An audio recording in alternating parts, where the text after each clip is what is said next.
L'intelligence artificielle en santé, c'est une promesse assez incroyable, non? Pensez-y une seconde. Une IA qui pourrait prédire une maladie bien avant les premiers symptômes. Mais derrière cette promesse, il y a une question, une grosse question. Est-ce que cette technologie va vraiment être un outil pour guérir tout le monde ou est-ce qu'elle risque de creuser encore plus les inégalités qu'on connaît déjà? Et ça, c'est vraiment la question au cœur de tout. Parce que si l'IA, cet outil qui est si puissant, n'est pas pensé pour être juste dès le départ, on ne fait pas juste manquer une belle occasion. Le vrai danger, c'est qu'on se mette à créer de nouvelles barrières, de nouveaux obstacles aux soins pour les gens qui en ont déjà le plus besoin. C'est vraiment ça le dilemme. D'un côté, on a la promesse d'une médecine complètement révolutionnée. Mais de l'autre, il y a un risque qui est bien réel, que l'IA, si on ne fait pas attention, vienne amplifier les préjugés qui existent déjà dans notre société. Et ça mène à plus d'inégalités et ultimement à de mauvaises décisions pour certains patients. Bon, OK, allons-y. Le fond du problème, c'est quoi? C'est que l'IA, c'est un peu comme un miroir. Ça reflète les données qu'on lui donne. Et si ces données-là sont le miroir de notre société, avec ses préjugés, ses inégalités, l'algorithme, lui, il ne va pas juste les apprendre, il va les amplifier. Le premier gros danger, c'est ce qu'on appelle le biais de performance. Qu'est-ce que ça mange en hiver? C'est super simple en fait. Ça veut dire que l'algorithme fonctionne mieux pour un groupe de personnes que pour un autre. Imaginez un outil qui est super bon pour diagnostiquer chez les hommes blancs, mais beaucoup moins précis pour les femmes autochtones. Les conséquences de ça peuvent être dramatiques. Ensuite, il y a le biais d'allocation. Là, c'est l'IA qui décide qui accède à quoi. Une place pour une chirurgie, une place dans un programme de soins spécialisés, même de la prévention.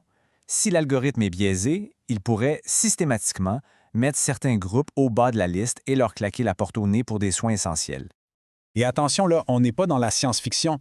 Les sources le disent clairement.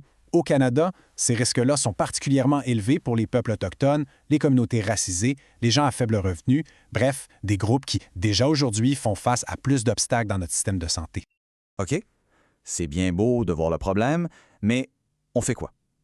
La solution, ce n'est pas d'attendre que ça dérape pour essayer de réparer les pots cassés. Non, il faut anticiper. Il faut penser à l'équité dès la première ligne de code, dès la conception. Et c'est exactement là qu'arrive la bonne nouvelle. Il y a une méthode qui existe, proposée dans le cadre d'évaluation d'impact sur l'équité en santé. Il a été développé par le docteur El Mostafa Bouatan. C'est une vraie feuille de route pour les hôpitaux qui veulent s'assurer que leurs outils d'IA sont justes pour tout le monde. Et ce qui est brillant, c'est que l'approche est systématique. On voit bien le cycle en 5 phases, du tout début, quand on identifie le problème, jusqu'à la toute fin avec la surveillance. L'équité, ce n'est pas une option, ce n'est pas une case à cocher. C'est intégré à chaque étape. Bon, assez de théorie, comment ça marche pour vrai? Pour que ce soit bien concret, on va zoomer sur 2 points absolument critiques.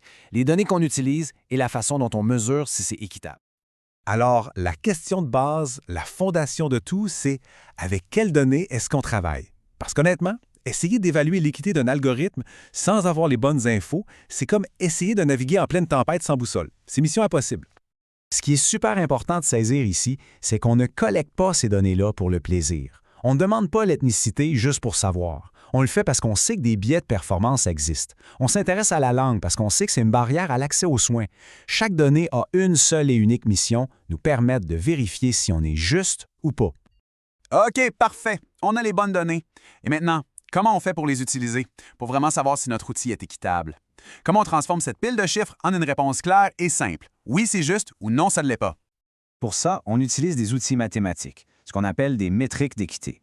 L'une des plus importantes, c'est l'égalité des chances. En gros, ça veut dire 2 choses très simples. 1, l'algorithme doit être aussi bon pour trouver le problème chez tout le monde. Et 2, il doit avoir le même taux de fausses alarmes pour tout le monde. Bref, l'efficacité et le risque d'erreur doivent être les mêmes pour tous. Regardez cet exemple. C'est frappant. C'est un cas concret tiré de la documentation du cadre. C'est un modèle d'IA qui détecte une infection grave, la septicémie. Il performe à 88 % pour les patients blancs, mais ça chute à 82 % pour les patients noirs. L'hôpital avait fixé un seuil d'équité, pas plus de 5 % de différence. Là, on est à 6 %. L'outil ne passe pas le test. Point. Qu'est-ce que ça veut dire concrètement? Ça veut dire que l'IA rate plus de diagnostics vitaux chez les patients noirs. Et ça, ce n'est tout simplement pas acceptable. Donc, où est-ce que tout ça nous mène? À une conclusion qui est essentielle. L'équité en IA, ça ne tombe pas du ciel. Ce n'est pas un coup de chance, c'est le résultat d'un choix, d'une décision délibérée qu'on prend dès le début du projet et qui n'est pas négociable. Et cette citation des principes du cadre, elle résume tout parfaitement. Le but, ce n'est pas juste d'éviter de faire du tort. C'est beaucoup plus ambitieux. L'idée, c'est de se servir de l'IA comme d'un levier pour activement réduire les inégalités en santé que notre société traîne depuis bien trop longtemps. Alors, ce cadre directeur, au final, c'est bien plus qu'un simple document. C'est un outil de changement. Et si le sujet vous interpelle, si ça vous intéresse d'aller plus loin, le créateur de ce cadre, El Mostafa Bouatan, vous invite à poursuivre la discussion sur LinkedIn. C'est une invitation à faire partie de la solution pour que l'IA tienne enfin sa promesse pour tout le monde, sans aucune exception.